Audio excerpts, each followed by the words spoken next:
2 ماہ سے کوئی میرے دروازے پر روزانہ کچرا پھینک کر چلا جاتا۔ بڑی کوشش کے باوجود وہ پکڑ میں نہیں آیا۔ اہلیہ نے کہا کہ یقیناً یہ محلے کا کوئی ایسا بندہ ہے جو فجر کی نماز باقاعدگی سے پڑھتا ہوگا اور مسجد جاتے ہوئے یہ کارنامہ سر انجام دیتا جاتا ہوگا۔ اب مسئلہ تھا میرا اپنا۔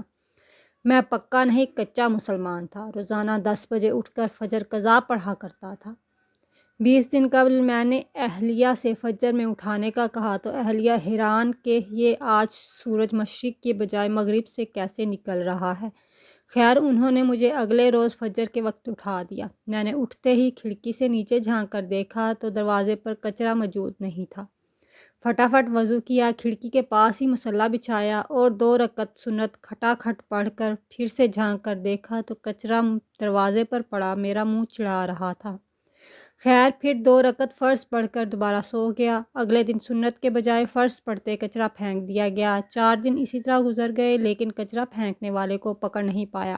5ویں دن اہلیہ کہنے لگیں، ماشاءاللہ آپ اب فجر کی نماز پڑھنے لگے ہیں تو مسجد میں باجماعت نماز پڑھ لیا کیجیے۔ بات دل کو لگی اور 5ویں دن سنت گھر میں پڑھ کر جماعت سے 15 منٹ پہلے دروازے پر کرسی لگا کر بیٹھ گیا اور محلے کے نمازی حضرات کو آتے دیکھنے لگا کہ کس نمازی کے ہاتھ میں کچرے کا شاپر ہے، لیکن افسوس سارے خالی ہاتھ آتے دکھائی دیے۔ نماز پڑھ کر آیا تو دروازے پر کچرا موجود نہیں تھا۔ 1 ہفتے مسلسل پابندی سے باجماعت نماز پڑھنے کے بعد میں نے اہلیہ سے کہا، بیگم اب کچرا پھینکنے والا شاید ڈر گیا ہے، جب بھی کچرا نہیں پھینک رہا، اب آپ مجھے فجر کے وقت نہیں اٹھانا۔ اہلیہ کچھ نہیں بولیں۔ اگلے دن اہلیہ نے تو مجھے نہیں اٹھایا، البتہ میری خود آنکھ کھل گئی۔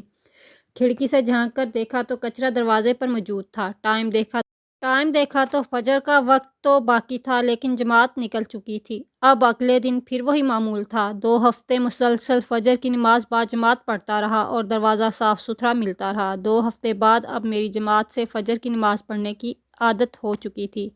2 دن قبل رات کے کھانے میں اس کچرا پھینکنے والے کا ذکر آ گیا۔ میں اسے برا بھلا کہنے لگا۔ علی بولا، ابو آپ اسے برا تو نہ کہیں، بلکہ وہ تو آپ کا محسن ہے جس کی وجہ سے آپ فجر کی نماز باجماعت پابندی سے پڑھنے لگے ہیں۔ علی کی بات سن کر میرے دماغ کو جھٹکا سا لگا اور سب کو غور سے دیکھنے لگا۔